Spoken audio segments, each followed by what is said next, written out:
음식은 약이 아니다. 음식은 피를 맑게 하는 세포의 원료다. 저는 이 문장을 제 식사 철학의 핵심으로 삼고 있습니다. 많은 분들이 어떤 음식이 병에 좋나요? 라고 이렇게 묻지만은 저는 늘 이렇게 말씀드립니다. 무엇을 먹느냐보다 어떻게 먹느냐가 더 중요하다.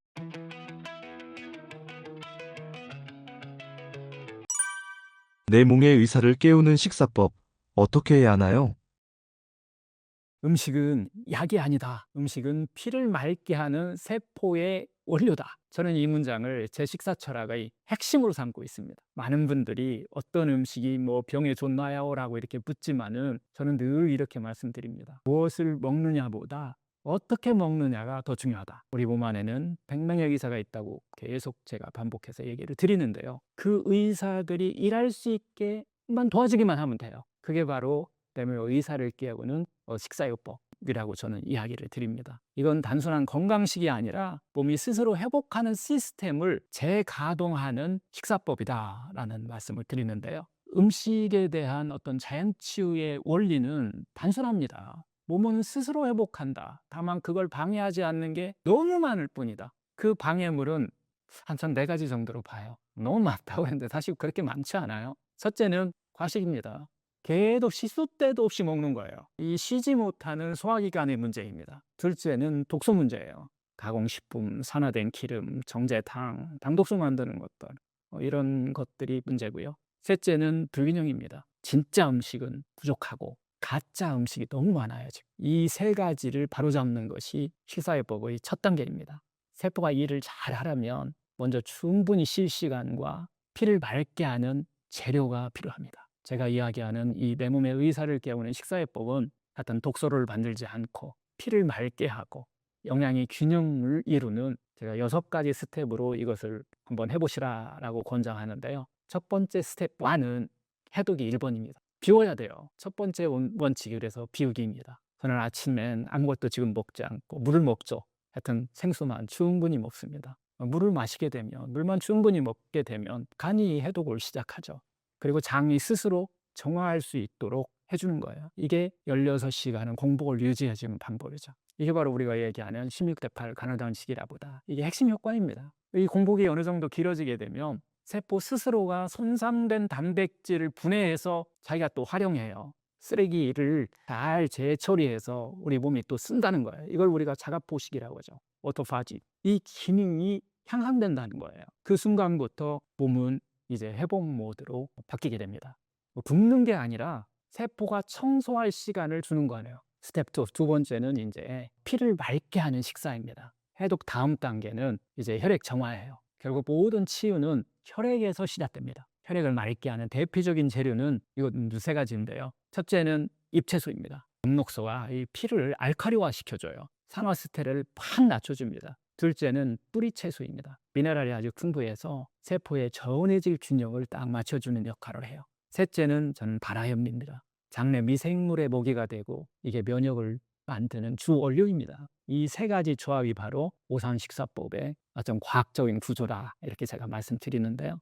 다시 말해서 단순히 식단을 꾸미는 게 아니라 혈액의 질을 바꾸는 생리학적 시스템을 만들어줘야 된다는 겁니다. 스텝 3, 세 번째는 장을 회복하는 식사를 해야 된다는 거예요. 모든 면역의 시작은 장점막입니다. 우리 몸의 면역세포 중 약 70%가 장 점막에 존재하죠. 장이 건강하면은 면역, 감정, 수면, 호르몬 모두 균형을 이룹니다. 그래서 저는 항상 이렇게 말합니다. 장이 맑아야 마음까지도 편안해진다. 장을 회복시키려면 그러면 뭘 먹으면 될까요? 일단 발효식품 좋습니다. 된장, 김치, 청국장, 낫또 다 이런 발효식품들. 그 다음에 두 번째 식이섬유가 반드시 필요합니다. 잎채소, 뿌리채소.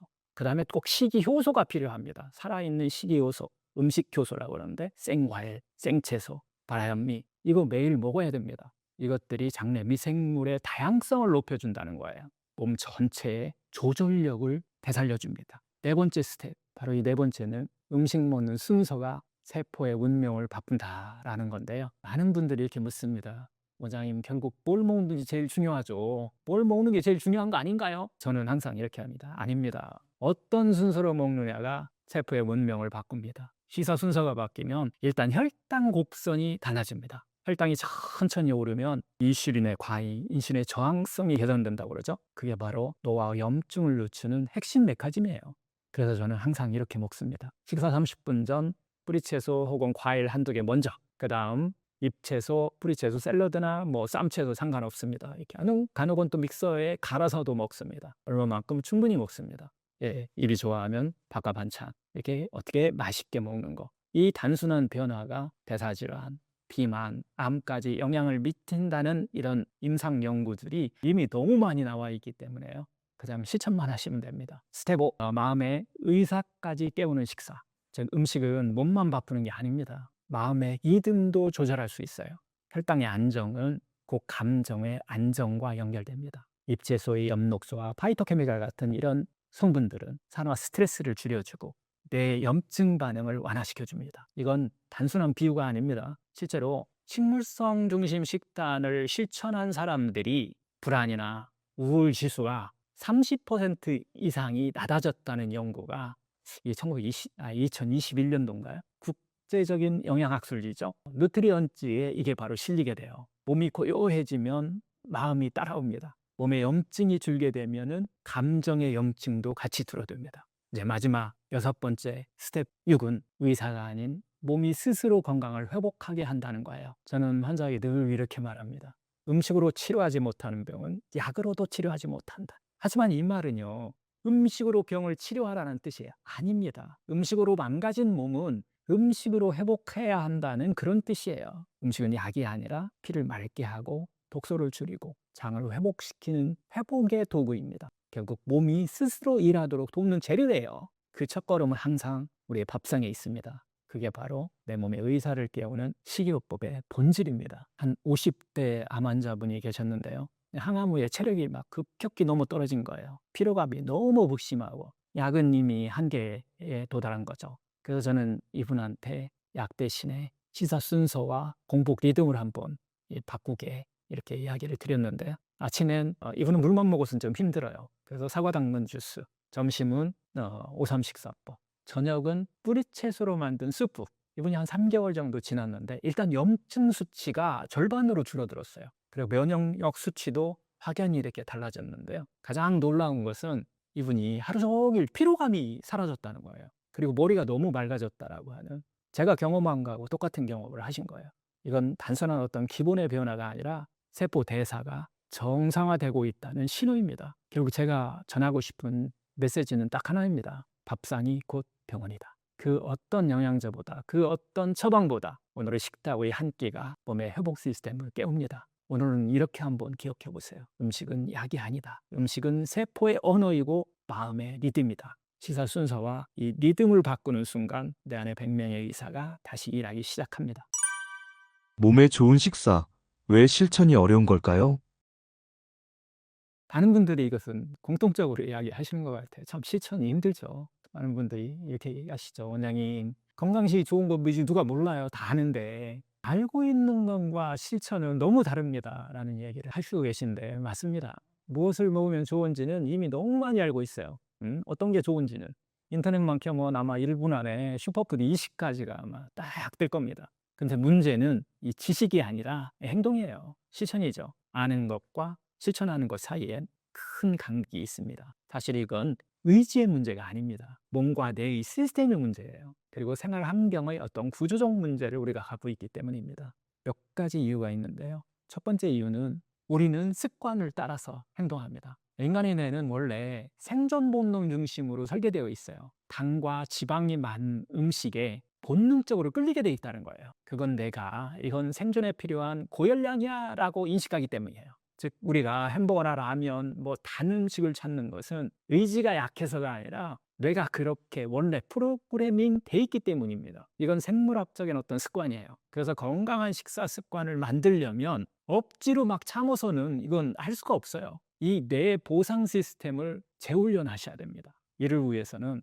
일정한 시간, 일정한 리듬, 일정한 포만감이 반드시 필요합니다. 두 번째 이유는 몸은 독소에 중독되어 있다는 거예요. 이미 중독되어 있어요. 현대인들의 몸이 대부분이 가공식품이라든가 인공첨가물, 과도한 어떤 나트륨에 익숙해져 있어요. 미국 UCLA 연구에서는 이 가공식품을 자주 먹는 사람들은 그렇지 않은 사람보다 도파민 수용체가 둔화돼 있어 가지고서 음식의 만족감을 느끼기 어려운 것으로 이렇게 밝혀졌는데요. 즉 몸은 이미 인공적인 자극에 익숙해진 상태이기 때문에 자연의 맛이 싱겁고 심심하게 이렇게 느껴지게 돼 있다는 거예요. 이걸 자연치유에서는 미각의 중독이다라고 이렇게 이야기를 하는데요. 그래서 식습관을 바꿀 때는 가장 먼저 해야 될 일은 입맛을 다시 리셋해 줘야 된다는 것입니다. 이건 약이 아니라 시간과 인내로만 가능한 회복 과정입니다. 세 번째 이유는 생활 구조가 몸의 리듬을 다 깨트리고 있어요. 현대인 대부분 아침 좀 많이 거르시죠. 점심 막 급하게 먹고 또 아침을 걸으니까 점심은 뭐부터 먹나요? 정제탄수화물을 먼저 땡기게 돼 있어요. 그리고 저녁은 어떻게 하나요? 또 늦게 막 폭식하고 과식하고 야식도 즐기시잖아요. 그 결과에 소화 리듬과 생체 리듬이 완전히 지금 현재 어긋나 있는 거예요. 야식, 커피, 음주, 늦은 수면이 반복되면서 간과 장은 계속 쉬지 못하고 몸은 늘 피로한 그런 모드로 다 이렇게 계속 그렇게 살아가고 있는 거예요. 이 상태에서는 아무리 좋은 음식 먹어도 결국 흡수율이 떨어지고 회복이 지연됩니다. 그래서 저는 환자들에게 무엇을 먹느냐보다 언제 먹고 얼마나 쉬느냐를 먼저 점검하라고 이야기를 드립니다. 네 번째 이유는 정말 정보가 너무 많아요. 정보는 넘치지만 방향은 혼란스럽습니다. 지금 보면 건강정보 홍수 시대에 우리가 살고 있잖아요. 뭐 TV, 유튜브, 뭐 SNS 같은 곳에서 매일 새로운 막 다이어트, 새로운 슈퍼푸드가 쏟아져 나옵니다. 하지만 그 정보 중 대부분은 부분적 진실만 담고 있습니다. 예를 들어서 단식이 좋다는 것은 맞지만은 그 사람의 상태에 따라서 반대로 오히려 막 스트레스 호르몬을 높여줄 수도 있어요. 그 단식이. 그리고 또 면역을 떨어뜨릴 수도 있습니다. 결국 중요한 것은 유행이 아니라 나에게 맞는 리듬을 찾는 것입니다. 이건 의학이 아닌 자기 인식의 영역이에요. 다섯 번째 이유는요. 의학적 접근이 지식 중심이기 때문입니다. 건강 관련 정보의 대부분은 영양학적 데이터에 머물러 있습니다. 칼로리, 탄수화물, 단백질, 지방의 어떤 비율. 하지만 실제로 몸의 회복은 그 비율보다는 리듬과 순서에서 시작됩니다. 예를 들어서 같은 밥이라도 과일, 샐러드, 밥 순서로 이렇게 먹으면 혈당 상승이 이렇게 완만해지는데, 그리고 또 인슐린 과잉도 확실히 줄어듭니다. 이건 단순한 영양 계산이 아니라 생리학적인 어떤 흐름의 이해가 필요하다는 얘기예요. 결국 몸에 좋은 걸 아는 것보다 세포가 좋아하는 순서를 아는 것이 훨씬 더 중요합니다. 마지막 여섯 번째 이유는 몸은 부족이 아니라 불균형에서 병이 드는 거예요. 많은 분들이 몸이 약하다고 느끼면 뭔가를 더 먹어야 된다고 막 생각합니다. 그래서 막 보약, 영양제, 뭐 단백질 보충제, 뭐 홍삼 같은 이런 것들을 찾죠. 하지만 실제로는 우리 몸이 부족해서 아니라 넘쳐서 병이 나는 거예요. 특히 현대인은 양질의 어떤 식물성 단백질은 부족하고, 특히 살아있는 비타민 같은 것은 부족하고, 미네랄이 불균형 상태에 빠져있는 이런 상태들이 계속 유지하고 있는 거예요. 즉 많이는 먹지만 균형이 깨진 영양의 과잉 상태라는 거죠. 이걸 우리가 풍요 속에 빈곤병에 걸린 거다라는 얘기를 합니다. 따라서 해답은 가공식품 좀 줄이시고 자연식품을 좀 늘리기만 하면 됩니다. 결국 몸에 좋은 식사를 실천하기 어려운 이유는 의지나 성격의 문제가 아니라 우리의 뇌, 몸, 어떤 환경, 그리고 사회 구조 전체의 어떤 문제이기 때문이죠. 그래서 자연의 약은 이렇게 말합니다. 습관을 고치려면 의지를 바꾸지 말고 환경을 좀 바꿔라. 당장 모든 걸 바꾸지 않아도 괜찮습니다. 단 한 가지, 식사의 순서나 리듬부터 한번 바꿔보세요. 이 작은 변화가 내 몸의 의사들을 깨우는 첫 신호가 될 수 있습니다.